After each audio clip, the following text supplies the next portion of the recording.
चलिए, बड़ी खबर इस वक्त की एक बार फिर से अपने दर्शकों को बताएं। चंडीगढ़ के सेक्टर 17 में हादसा हुआ है। यहां पर एक बिल्डिंग का हिस्सा गिरा है। डीसी ऑफिस के पास बिल्डिंग का ये हिस्सा गिर गया है। आपको बता दें, लंबे समय से ये बिल्डिंग खाली पड़ी थी, जिसके बाद बिल्डिंग का एक हिस्सा अचानक गिर गया। गनीमत ये रही कि किसी को कोई नुकसान नहीं पहुंचा है, कोई जानी नुकसान यहाँ पर किसी को नहीं पहुंचा है।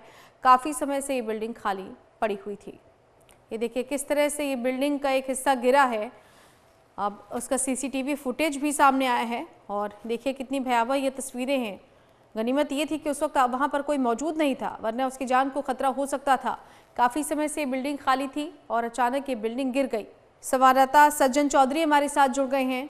सज्जन, अब तस्वीरें भी हम देख पा रहे हैं, ये एक बड़ा हादसा हो सकता था अगर यहाँ पर कोई व्यक्ति मौजूद रहता। जिस तरह से बिल्डिंग गिरी है, अभी क्या अपडेट है?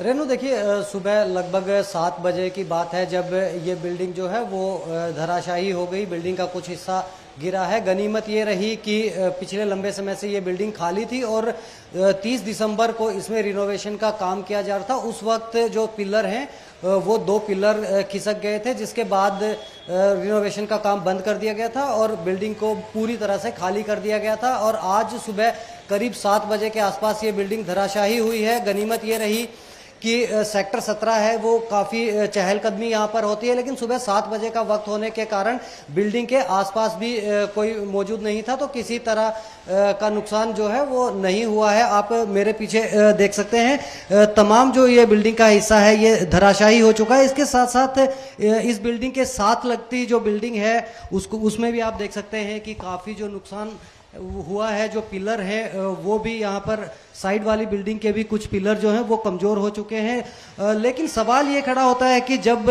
30 दिसंबर को इस बिल्डिंग की जर्जर हालत का पता लग चुका था, जो 2 पिलर दरक चुके थे, तो उसके बाद प्रशासन की तरफ से क्या कार्रवाई की गई और क्यों इसे समय रहते तमाम जो उपकरण और सावधानियां होती हैं उनके साथ नहीं गिराया गया, जिसके बाद ये अचानक से गिरी है।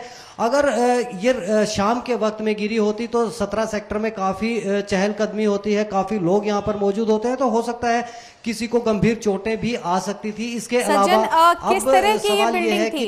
क्या ये आवासीय बिल्डिंग थी या किसी तरह की कमर्शियल बिल्डिंग थी? और ये बिल्डिंग जर्जर थी, कभी भी गिर सकती थी, इसकी सूचना क्या अधिकारियों को थी? देखिए रेनू, ये रिहायशी इलाका नहीं है, ये कमर्शियल बिल्डिंग थी।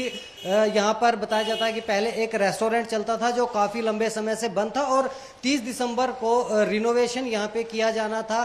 कुछ काम यहाँ पर इसकी मरम्मत के लिए किया जाना था, जिसके चलते यहाँ जो पिलर थे वो दरक चुके थे और उस वक्त इसकी सूचना प्रशासन को मिल चुकी थी और बिल्डिंग को खाली करवा दिया गया था और रिनोवेशन का काम जो है वो बंद करवा दिया गया था। लेकिन समय रहते जो आगे की कार्रवाई थी इस बिल्डिंग को उपकरणों के द्वारा और सावधानियों से गिराना, इस तरह की कोई भी कदम नहीं उठाया गया, जिसके बाद अचानक से सुबह 7 बजे ये बिल्डिंग गिरी है और साथ लगती बिल्डिंग को भी काफ़ी नुकसान पहुंचा है। और अब कई बिल्डिंगें कहें चंडीगढ़ में ऐसी हैं जो काफ़ी जर्जर हो चुकी हैं, तो क्या प्रशासन उन बिल्डिंगों की देखरेख के लिए उन्हें कैसे चिन्हित करता है और क्या कार्रवाई करता है, ये भी प्रशासन के लिए एक चुनौती है। और क्या प्रशासन इस घटना के बाद तमाम जो ऐसी बिल्डिंग है उनकी जांच करेगा या नहीं, ये सवाल चंडीगढ़ प्रशासन पर है। जी।